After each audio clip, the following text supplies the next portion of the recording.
उज्जैनी राज्य के एक छोटे से नगर में एक बुढ़िया अपने बेटे और बहू के साथ एक छोटे से घर में रहती थी। एक दिन सुबह जब बुढ़िया अपने बेटे और बहू को जगाने के लिए गई तो देखा वह अपने बिस्तर से गायब हो गए थे और उनके जगह पर 2 पत्थर थे। यह सब देखकर उस बुढ़िया का हृदय आश्चर्य और शोक से भर उठा। वह अपने बेटे और बहू के वियोग में पागल हो गई। उसी राज्य के राजा विक्रमादित्य बहुत ही नेक दिल और प्रजावत्सल थे, जो अपनी प्रजा के सुख दुख का ध्यान रखते थे। वह हर रात को भेष बदलकर अपने राज्य और नगर में घूमते और देखते कि उनके राज्य के लोग किस प्रकार से रहते हैं। रोज की तरह जब उनकी सभी प्रजा सो गई, आसमान में तारे टिमटिमा रहे थे और चांद अपनी चांदनी बिखेर रहा था, तब राजा विक्रमादित्य रात्रि भ्रमण के लिए निकले तो चलते चलते वह वहीं जा पहुंचे जहां वह बुढ़िया रहती थी। उन्होंने देखा कि वह बुढ़िया अपने घर के द्वार पर बैठी कभी चरखा चला रही थी, कभी हुक्का पीती, कभी हंसने लगती, कभी कभी नाचने लगती, जिससे राजा विक्रमादित्य को बहुत ही आश्चर्य हुआ। राजा यह जानने के लिए उस बुढ़िया के पास पहुंचकर प्रेम से पूछा, हे माता, आप ऐसा क्यों कर रही है? आपको क्या दुख है? उस बुढ़िया ने उत्तर दिया कि हे राहगीर, आप अपने रास्ते चले जाइए। यह जानकर आप क्या करेंगे? मुझे मेरे हाल पर छोड़ दीजिए। राजा विक्रमादित्य ने फिर पूछा कि आप निडर होकर बताइए, आपकी दुखों को समाधान करने की प्रयास करूंगा। बुढ़िया ने नकारते हुए कहा कि मेरे समस्या को राजा विक्रमादित्य के अलावा कोई भी हल नहीं कर सकता है। तब राजा बात सुनकर मुस्कुराते हुए उत्तर दिया, हे माता, मैं ही आपका राजा विक्रमादित्य हूँ, जो रात्रि में वेश बदलकर अपने राज्य के भ्रमण के लिए निकला हूँ। कृपया आप अपने दुखों को मुझे बताइए ताकि उनका समाधान मैं कर सकूं। यह बात सुनकर वह बुढ़िया तुरंत ही हाथ जोड़कर कहा कि हे राजन, ये बताने से पहले मेरी एक शर्त माननी होगी। तब राजा विक्रमादित्य ने उसके शर्त को मानते हुए कहा कि ठीक है, आप बताइए कि आपकी शर्त क्या है। उसके बाद वह बुढ़िया आगे कहने लगी, हे राजन, यदि तुम मेरे बेटे को और बहू को ढूंढकर 6 महीने में नहीं ला पाए तो आपकी मृत्यु हो जाएगी और मेरी यह हालत होने की वजह मेरे बेटे और बहू का रहस्यमयी तरीके से गायब हो जाना है। यह बात सुनकर राजा अपने दिए वचन के अनुसार अगले सुबह राजा अपने राज्यपाट को त्याग करके और अपने वेश को बदलकर निकल जाते हैं उस गुत्थियों को सुलझाने के लिए। राजा विक्रमादित्य राज्य नगर नगर उस बुढ़िया माँ के बेटे और बहू को ढूंढने के लिए भटकने लगते हैं, लेकिन कहीं पर भी उनका पता नहीं चलता है। इस प्रकार से खोजते खोजते 5 महीने बीत गए। अवधि के केवल 1 महीने ही शेष बचे थे। दिन ढल चुका था जब राजा विक्रमादित्य खोजते हुए एक नदी के किनारे पहुंचकर अधिक थकान की वजह से वहीं बैठकर सोचने लगे कि वह दिन भी होने को आया है जिससे मेरी मृत्यु भी निकट आ रही है। नदी के ठंडी हवाओं के आगोश में बैठे राजा विक्रमादित्य सोच ही रहे थे, तभी उनको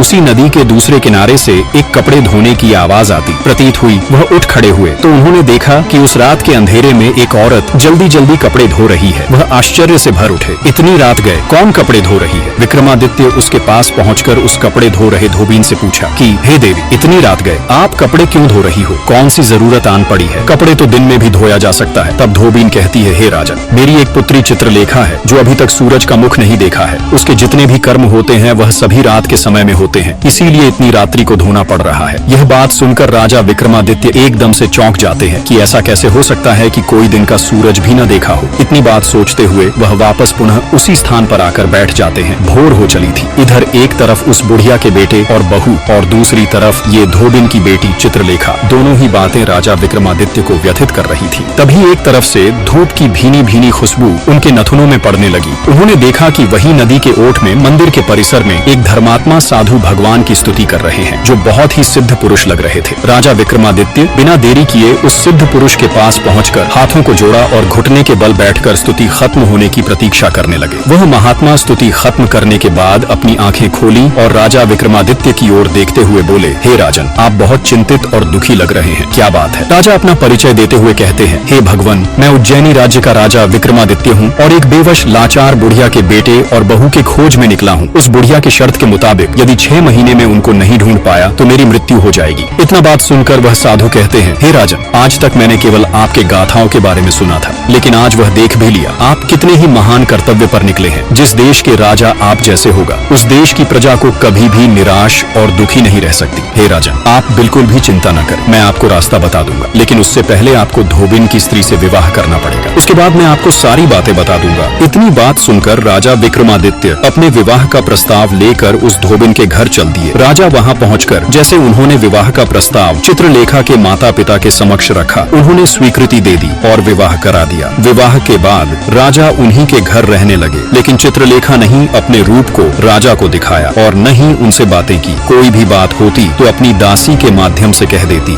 राजा विक्रमादित्य के मुख पर अब भी चिंता की रेखाएं थी। चित्रलेखा की रहस्यमयी चुप्पी, उसका दिन भर सोना और दासी के जरिए संवाद, इन सब के पीछे कोई गहरा भेद छुपा था। था। उसी बेचैनी में वह फिर उसी साधु के चरणों में जा पहुँचे। वह त्रिकालदर्शी साधु मुस्कुराते हुए कहते हैं, हे राजन, अब समय आ गया है कि मैं तुम्हें उस रहस्य से अवगत कराऊं जो चित्रलेखा और उसकी दासी के जीवन के पीछे छुपा है। वह बोले, चित्रलेखा और उसकी दासी बनी उसकी बहन कोई साधारण स्त्रियां नहीं है, बल्कि वह एक इंद्रलोक की अप्सराएं चित्रलेखा और तिलोत्तमा है, जो रात्रि के समय में इंद्र की सभा में नृत्य करने जाती है। हे राजन, यह धोबी और धोबिन पिछले जन्म में राजा चंद्रसेन और रानी विशाखा थे, जो स्वर्णगिरी नामक समृद्ध राज्य पर शासन करते थे। राजा चंद्रसेन और रानी विशाखा धर्मपरायण, न्यायप्रिय थे। राजा और रानी के संतान न होने के वजह से दोनों बहुत दुखी रहते थे। वह सुबह और शाम भगवान विष्णु की पूजा आराधना करते और उनसे अपनी पुत्र प्राप्ति के लिए प्रार्थना करते रहते। उन्हीं के कृपया से कुछ सालों के बाद 2 पुत्रियों का जन्म हुआ, चित्रलेखा और तिलोत्तमा, जो अवर्णनीय सुंदरता की धनी थी। राजा रानी की खुशी का ठिकाना न रहा। उनके महल में संतान होने से वह बहुत खुश थे। संतान प्राप्ति को राजा और रानी भगवान का दिया वरदान माना। उसी के वजह से भगवान विष्णु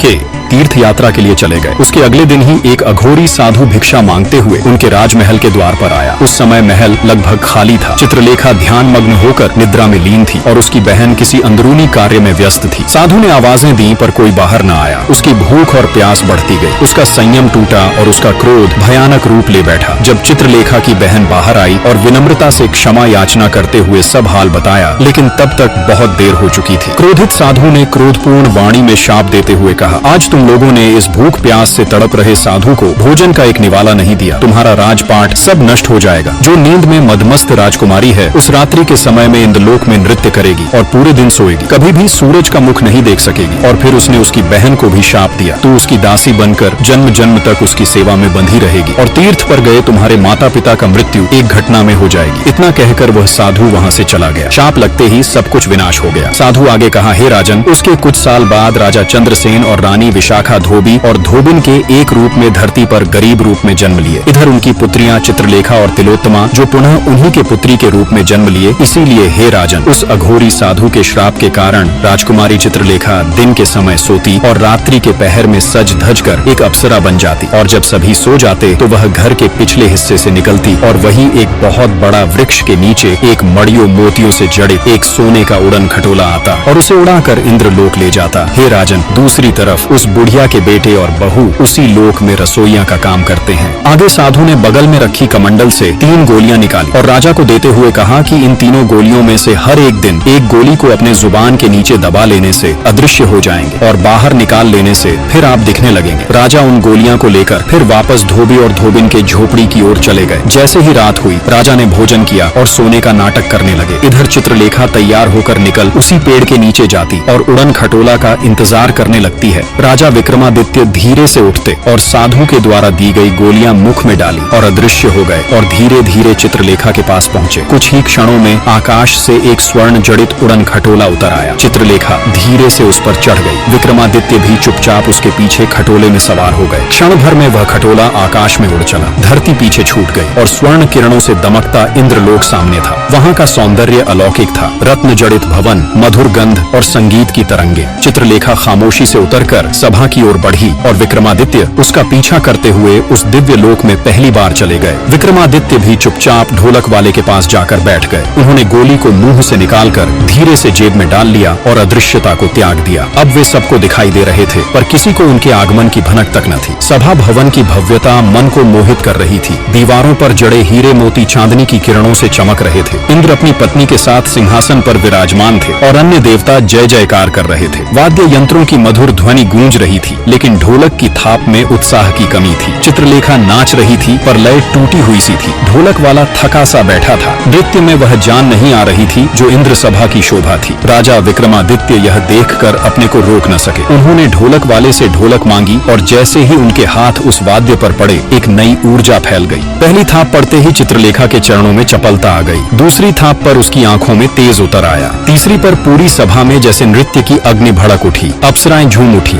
देवगण मंत्रमुग्ध हो गए और स्वयं इंद्र की आंखों में विस्मय झलकने लगा। उस रात इंद्रलोक की सभा में ऐसा नृत्य हुआ जो युगों तक दोहराया नहीं गया। हर कोई विस्मित था, लेकिन किसी को यह भान न था कि वह ढोलक वादक कोई साधारण मनुष्य नहीं, स्वयं उज्जैनी का सम्राट विक्रमादित्य है। नृत्य समाप्त हुआ। इंद्रदेव ने प्रसन्नता में पारितोषिक देने की आज्ञा दी। अप्सराएं वही पुरस्कार ढोलक वादक को देने लगी, लेकिन वह जानता था कि यह सम्मान अब किसी और का है। वह ढोलक वाला कई बार ऐसे पारितोषिक प्राप्त कर चुका था, इसलिए उसने वह दिव्य हार विक्रमादित्य को दे दिया। विक्रमादित्य ने वह स्वर्ण जड़ित हार लेकर चुपचाप अपनी जेब में रख लिया। सभा विसर्जित हो गई। जैसे ही चित्रलेखा उड़न खटोले की ओर बढ़ी, राजा विक्रमादित्य ने तुरंत गोली को फिर से जिह्वा के नीचे दबाया और अदृश्य हो गए। वे चित्रलेखा के पीछे पीछे उसी उड़न खटोले में चुपचाप सवार हो गए, जो आकाश की ऊंचाई से जैसे ही खटोला नीचे उतरा, चित्रलेखा उतरकर अपने झोपड़ी की ओर चली गई। विक्रमादित्य भी उसके कुछ क्षण बाद अदृश्य रूप में बाहर निकले और चुपचाप अपने कक्ष में आकर शांति से लेट गए, जैसे कुछ हुआ ही न हो।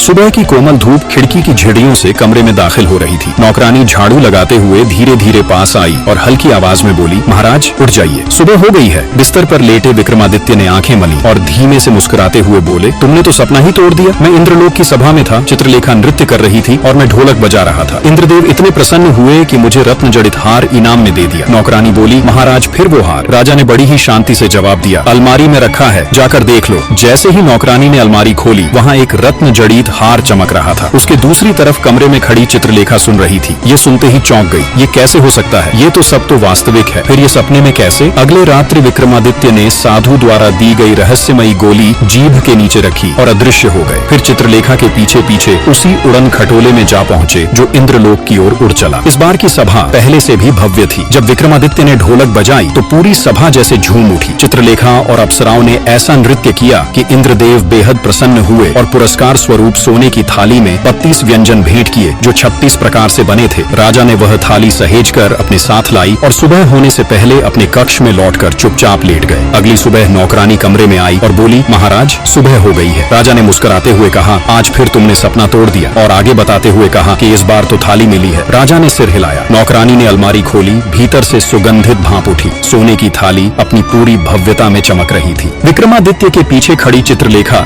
जब यह सब सुन रही थी तो उसकी आंखें हैरानी से फैलती जा रही थी। उसकी हालत ऐसी थी कि जैसे किसी ने जमीन खींच ली हो, काटो तो खून नहीं। उसके लिए यह सब समझ पाना आसान नहीं। पूरा दिन चित्रलेखा उलझन में डूबी रही। अंत में जब वह और सह नहीं सकी तो शाम के समय खुद जाकर राजा से बोली, हे महाराज, मैं अब और नहीं सह सकती। मेरी समझ में कुछ भी नहीं आ रहा। कृपया सच सच बताइए, यह सब हो क्या रहा है? यह सपना है या सच? चित्रलेखा जबकि जानते हुए कि मैं स्वर्ग की नर्तकी हूँ। जबकि राजा विक्रमादित्य कुछ देर शांत रहे, फिर धीमे स्वर में बोले, चित्रलेखा, जब सत्य जानने की चाह हो तो धैर्य भी रखना पड़ता है। मैं तुम्हें सब बताता हूँ। राजा ने गहरी सांस ली और फिर पूरी कहानी सुना दी उस बुढ़िया की, जो अपने बेटे बहू को खो चुकी थी, उसकी शर्त और 6 महीनों की खोज, फिर इंद्रलोक की सभा और वहाँ के हर क्षण का सत्य। राजा की बातें सुनकर चित्रलेखा की आंखें भर आईं। उसकी आंखों में अब आदर था। वह अब समझ चुकी थी कि ये राजा विक्रमादित्य कोई साधारण मानव नहीं है। उसने थोड़ी देर चुप रहकर कहा, महाराज, अब जब सारा रहस्य स्पष्ट हो गया है तो आपसे एक विनती है। राजा ने उसकी ओर देखा तो वह धीमे स्वर में बोली, कल रात आप सभा में ढोलक फिर बजाइए, और इस बार वह ढोलक ऐसी हो कि इंद्रदेव स्वयं आनंदित हो जाए। जब वे प्रसन्न होकर कोई वरदान मांगने को कहें तो आप 2 वचन मांगिए। एक में मुझे मांग लीजिए और दूसरे में उस बुढ़िया के बेटे और बहू को, जो वहाँ रसोइये का काम कर रहे हैं। राजा फिर मुस्कुराकर बोले, जो प्रेम में जन्मा हो वही धर्म बनता है। कल रात मैं वही करूंगा जो उचित होगा। रात होते ही विक्रमादित्य फिर इंद्र सभा में जा पहुंचे। आज उनकी ढोलक की थाप में ऐसी लय थी, ऐसा जादू था कि सुनने वाला मंत्रमुग्ध हो जाए। जैसे ही उन्होंने थाप दी, अप्सराओं के पांव अपने आप थिरकने लगे। सभा में बैठे देवगण, गंधर्व और स्वयं इंद्रदेव भी उस संगीत में ऐसे डूबे कि उन्हें अपनी सुध बुद्ध तक नहीं रही। नृत्य समाप्त हुआ। चारों ओर जय जयकार गूंज उठी। इंद्रदेव आनंदित होकर बोले, आज जो कुछ भी चाहो मांग लो। परियों ने मुस्कुराकर कहा, महाराज, यह आनंद तो उस ढोलक वाले की देन है जो सचमुच कमल के समान है। हमें तो वही चाहिए जिसने यह मधुर स्वर रचा। इंद्रदेव ने तुरंत ढोलक वादक को बुलवाया। इंद्रदेव जब आनंद में डूबे हुए विक्रमादित्य से बोले, आज जो चाहो मांग लो। फिर उन्होंने धीरे से कहा, महाराज, मुझे नहीं लगता कि आप वह दे पाएंगे जो मैं मांगना चाहता हूँ। सभा में सन्नाटा छा गया। इंद्रदेव ने थोड़ी गंभीरता से कहा, राजन, मैंने वचन दिया है, चाहे जो मांगे अवश्य मिलेगा। विक्रमादित्य ने सिर झुकाकर कहा, तो सुनिए महाराज, मेरा पहला वचन है राजकुमारी चित्रलेखा, और दूसरा वह स्त्री और पुरुष जो वर्षों से इस सभा की रसोई में सेवा कर रहे हैं। वे कोई और नहीं, एक वृद्धा के खोए हुए पुत्र और पुत्रवधू हैं। सभा में बैठे देवताओं की आंखें फैल गईं। इंद्रदेव थोड़ी देर मौन रहे। फिर उन्होंने मुस्कुराकर कहा, तथास्तु राजन, जो तुमने मांगा है वह तुम्हें अवश्य मिलेगा। जब इंद्रदेव को यह ज्ञात हुआ कि जो स्त्री और पुरुष वर्षों से उनकी सभा की रसोई में सेवा कर रहे थे वे एक साधारण बुढ़िया के खोए हुए पुत्र और बहू हैं, तो उनके मुख पर गंभीरता के साथ संतोष की झलक दिखाई दी। उन्होंने स्वयं संकेत कर उन दोनों को सामने बुलवाया और चित्रलेखा की ओर देखकर सौम्य स्वर में कहा, अब तुम सभी जा सकते हो। उसी क्षण सभा की दीवारों में एक सुनहरा प्रकाश फैल गया और राजा विक्रमादित्य, चित्रलेखा तथा वृद्धा के पुत्र वधू एक दिव्य तेज के साथ वहां से विदा हुए। कुछ ही पल बाद उड़न खटोला उन्हें लेकर पुनः धरती पर उनकी राजधानी की ओर लौट आया। जब विक्रमादित्य अपने महल पहुंचे तो सबसे पहले वह बुढ़िया के घर गए और जब उसके सामने उसके बेटे और बहू खड़े हुए तो वृद्धा का हृदय भर आया। वह रो पड़ी और राजा के चरणों में गिरकर बोली, राजन, आप सच में देवता हैं। राजधानी में जैसे उत्सव का माहौल छा गया। नगरवासी एकत्र होकर विजय और भावुकता से नृत्य करने लगे। राजमहल फिर से रोशनी से जगमगा उठा। राजा विक्रमादित्य ने चित्रलेखा को अपनी रानी बनाया और वह वृद्धा अपने बेटे बहू संग शांतिपूर्वक जीवन बिताने लगी। इस प्रकार विक्रमादित्य ने न केवल एक प्रतिज्ञा निभाई बल्कि प्रेम, कर्तव्य और सत्य का वह उदाहरण भी दिया जो युगों तक